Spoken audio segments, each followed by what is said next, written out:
Hello दोस्तों, refix India के YouTube channel पे आपका फिर से स्वागत है। तो आज की जो हमारी क्लास चल रही है सोनी के पैनल पे चल रही है और इसके अंदर क्या प्रॉब्लम है?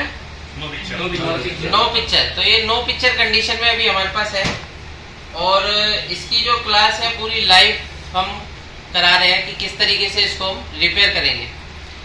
तो दोस्तों, जब तक आप प्रैक्टिकल देखेंगे नहीं, करेंगे नहीं, तब तक बिल्कुल नहीं समझ में आएगा किस तरीके से रिपेयरिंग होती है नहीं होती, क्योंकि प्रॉपर तरीके से रिपेयरिंग सीखने के लिए प्रैक्टिकल होना जरूरी है। तो यहाँ पे अगर हम देखते हैं कि हमारे पास ये सोनी का जो पैनल है, सबसे पहले मैं आपको पैनल दिखा देता हूँ। थोड़ा खतरनाक पैनल है ये मार्केट में मिलना पॉसिबल नहीं है आज की डेट में। ये बहुत पुराना पैनल है और सोनी के अंदर लग के आता है ये 40 इंची के टीवी में, ठीक है। अभी इसके अंदर देखोगे तो दो तो DC टू DC IC लगी हुई है, दो DC टू DC IC, ठीक है, और एक आपकी टीकॉन IC लगी हुई है, ठीक है, और दो इसके अंदर रोम IC लगी हुई है, एक ये लगी हुई और एक ये लगी हुई, ठीक है ना। तो इसको कैसे रिपेयर करना है, अभी ये हमारे पास जो है नो पिक्चर की कंडीशन में। किसकी कंडीशन में? नो पिक्चर की कंडीशन में। थोड़ा सा एक अपने व्यूवर्स को मैं दिखा देता हूँ कि ये नो पिक्चर किस तरीके का है। तो DSO को आप थोड़ा सा ऊपर रख लो, यहाँ पे रख लो। हाँ, तो दोस्तों मैं आपको दिखा देता हूँ कि हमारे पास जो पैनल है नो पिक्चर की कंडीशन में है। अभी मैंने पावर निकाली है और ये पावर लगाने के बाद हम आपको दिखा देते हैं। ये जो है सेट हमारा नो पिक्चर में, पिक्चर नहीं है।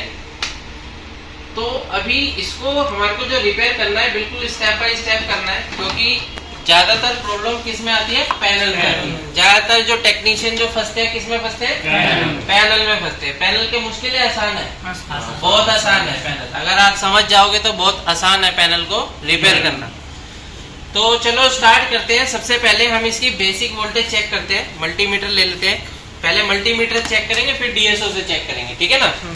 क्योंकि जो हमारे व्यूवर्स है, ज्यादातर जो व्यूवर्स है वो टेक्नीशियन है, ठीक है ना, और मल्टीमीटर का यूज ज्यादा करते हैं। सभी लोग DSO का यूज नहीं करते। ये कॉस्टली पार्ट, कॉस्टली कंपोनेंट, ये कॉस्टली हमारा टूल है एक तरीके से, तो हर कोई इसको खरीदना प्रेफर नहीं करता है। तो हम कोशिश करते हैं कि मल्टीमीटर से इसका काम सोल्यूशन हो जाए। अगर मल्टीमीटर से नहीं होता तो हमारे को मजबूरन DSO का सहारा लेना पड़ेगा, क्योंकि बारीकी से अगर आपको चेक करना तो DSO का सहारा तो जरूरी लेना पड़ेगा, ठीक है ना। खास तौर से पैनल में, मदरबोर्ड पावर सप्लाई तो वैसे भी आप रिपेयर कर ही लोगे, लेकिन मेन आता है पैनल के अंदर। तो इसके अंदर सबसे पहले हम क्या चीज़ चेक करेंगे कि पैनल की जो वोल्टेज है वो तो बिल्कुल ओके है, जाहिर सी बात है, क्योंकि अगर ये पैनल की वोल्टेज नहीं बनती तो हमारा सेट ऑन रहता ही नहीं, ये ब्लिंकिंग में चले जाता है ना। कौन सी टाइम ब्लिंकिंग में? 5 टाइम ब्लिंकिंग में, 5 टाइम ब्लिंकिंग में जाता है, ठीक है। पैनल की जो प्रॉब्लम होती है 5 टाइम ब्लिंकिंग होती है। तो अभी देखते हैं इसकी कंडीशन क्या है और ये 5 टाइम ब्लिंकिंग में क्यों नहीं जा रहा, ठीक है ना। तो यहाँ पे देखते हैं। सबसे पहले ये 12 वोल्ट तो हमारा बिल्कुल ओके है, प्रेजेंट है, ये देखो। फ्यूज भी ओके है, फ्यूज की जो आउटपुट वोल्टेज है बिल्कुल ओके है, प्रेजेंट है, ठीक है।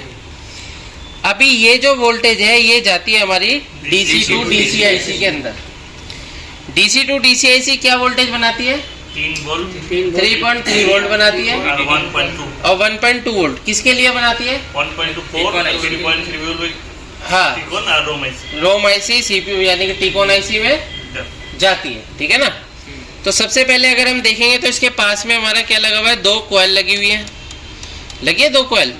इस कॉइल पे अगर हम देखते हैं तो कितना वोल्ट आ रहा है? 3.3 बिल्कुल ओके है, प्रेजेंट है। लेकिन अगर इसके पास में अगर हम देखते हैं तो एक वोल्टेज और बननी चाहिए यहाँ पे 1.2, प्रेजेंट नहीं है, चलो कोई बात नहीं। आगे हम देखते हैं कि हमारा जो AVDD है वो बन रहा है या नहीं बन रहा। क्या 1.2 वोल्टेज जो है जब तक बनेगा या नहीं बनेगा? AVDD बनेगा अगर 1.2 नहीं बना तो? नहीं बनेगा।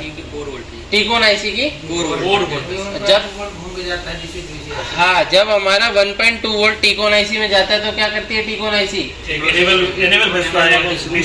इनेबल भेजता है किसके लिए? DC टू DC IC के लिए। बहुत बढ़िया। जब ये DC टू DC IC में आएगा तभी क्या होगा? हमारा AVDD तैयार होगा। तो AVDD अगर हम यहाँ पे देखते हैं तो AVDD बन रहा है, चले देखते हैं यहाँ पे AVDD वोल्टेज कहाँ है हमारी यहाँ पे। तो यहाँ पे अगर आप देखोगे तो ये आ गया AVDD। यहाँ पे मेंशन है इसके ऊपर 17 वोल्ट, ठीक है ना, लिखा हुआ है। तो यहाँ पे अगर हम देखते हैं तो 17 वोल्ट बन रहा है, यहाँ पे 0 है, देखो 0 वोल्ट है। जाहिर सी बात है जब तक हमारा टीकॉन आईसी इनेबल वोल्टेज नहीं भेजेगा तब तक हमारा वोल्टेज नहीं बनेगा, ठीक है ना। अब ये देखते हैं कि भाई क्या ऐसा प्रॉब्लम आ रहा है कि हमारा 1.2 वोल्टेज नहीं बन रहा है और इसको हम कैसे रिपेयर कर सकते हैं, ठीक है ना। तो अब हम देखेंगे डीएसओ से। किससे देखेंगे? डीएसओ से देखेंगे। चलो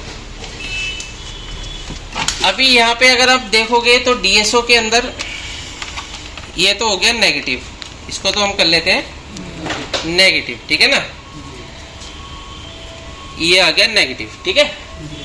अब इसकी हम ये देखते हैं कि ये जो वोल्टेज है, तो यहाँ पे जब हम देखेंगे तो हमारे को जो वोल्टेज यानी कि बिल आया, तो ये कॉइल लगी हुई है 2, तो कॉइल की सबसे पहले हम फ्रीक्वेंसी चेक करते हैं। देखो कॉइल के अंदर जो फ्रीक्वेंसी बन रही है, अब ये फ्रीक्वेंसी क्यों बन रही है? क्योंकि हमारे डीसी टू डीसी आईसी में 2 बक कन्वर्टर है। इस डीसी टू डीसी आईसी में क्या है? 2 बक कन्वर्टर है। एक कितने वोल्ट का है? 3 वोल्ट का, और एक कितने वोल्ट का है? 1.2 वोल्ट का। तो 3 वोल्ट का जो बक कन्वर्टर है वो तो प्रॉपर काम कर रहा है, उसकी फ्रीक्वेंसी भी स्टेबल है। क्या है? स्टेबल है। लेकिन अगर हम दूसरे वाले पे देखते हैं तो यहाँ पे देखो क्या हो रहा है, ये जो फ्रीक्वेंसी है वो पूरी स्टेबल नहीं है। ये देखो क्या कर रही है? वेरिएशन कर रही है आपकी।